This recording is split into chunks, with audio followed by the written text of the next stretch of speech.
तुम्हाला जर सुखी राहायचं असेल ना, आनंदी राहायचं असेल ना, अहो तुम्हाला जगामध्ये सगळ्यांनी चांगलंच म्हणावं ही अपेक्षा का धरता तुम्ही? अभी सूरज डुबा नाही, जराशी शांत होने दो. अभी सूरज डुबा नहीं, जरासी शांत होने दो. मुझे बदनाम करने का बहाना ढूंढता है जमाना.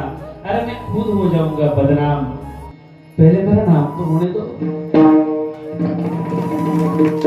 ते नाव कमवता आलं पाहिजे. नाव कमवणं एवढी सोपी गोष्ट नाही, आणि ते कमवण्यासाठी काहीतरी जीवनामध्ये एक मोड येणं गरजेचं आहे, एक वळण येणं गरजेचं आहे. अपमान तुमचा जर कोणी केला, तुम्हाला वाईट वाटतं, दुःख होत असतं, परंतु एक विचार करण्यासारखी गोष्ट आहे. आजपर्यंत जी माणसं समाजामध्ये मोठी झालेली, त्यांचा कोणीतरी कुठेतरी अपमान केलेला आहे, आणि म्हणून ते आज मोठ्या पदावर आहेत.